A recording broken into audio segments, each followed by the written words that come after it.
You're not forgotten. You're marked for freedom. You feel forgotten. Heaven is silent. Prayers bounce back like echoes in a cave.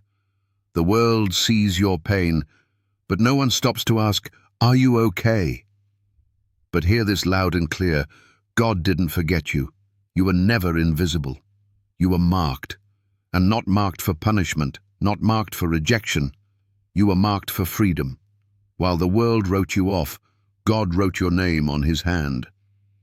Isaiah 49:16 declares, "Behold, I have graven thee upon the palms of my hands.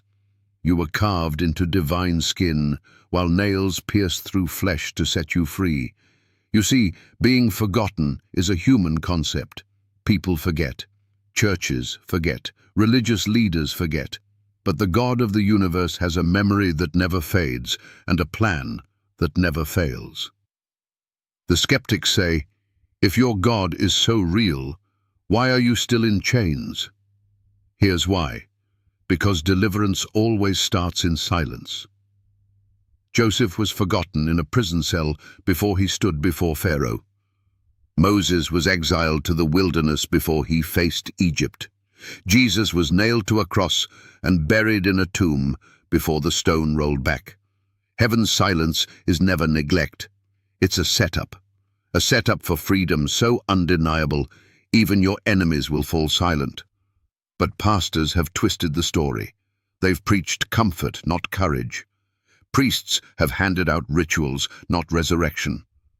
Imams have recited verses but ignored the God who broke the chains of death. So let's be blunt. Freedom doesn't come through tradition. It doesn't come through stained glass windows or empty chants. It comes through blood, through the Lamb of God, who didn't just see your chains, he died to break them. The enemy marked you for destruction, but God marked you for freedom, and his mark doesn't fade.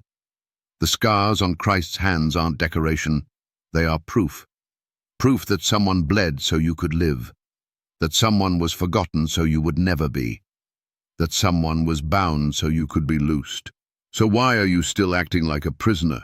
Why are you still living like you're abandoned by heaven? When God marks something, no devil in hell can unmark it.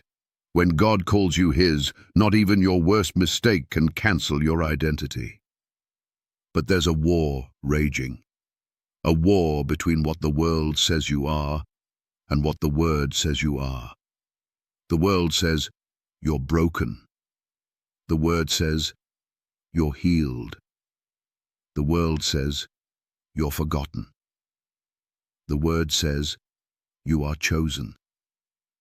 The world says, you'll always be chained. But God says, let my people go. Jesus didn't come to decorate your prison cell. He came to break the door open. He didn't come to make religion feel better. He came to destroy the works of the devil. You were marked from the beginning, before the abuse, before the heartbreak, before the depression. God saw it all and still marked you for freedom, not because of who you are, but because of who he is. So here's the challenge to every skeptic, every lukewarm pastor, every doubting imam, every ritual-loving priest. Show me one name that hell can erase from the palm of God's hand. Show me one soul too lost for the blood of Christ to redeem. You can't, because the cross doesn't forget, and the empty tomb doesn't lie. You are not forgotten, you are marked, and when God marks you, freedom must follow. Prove me wrong.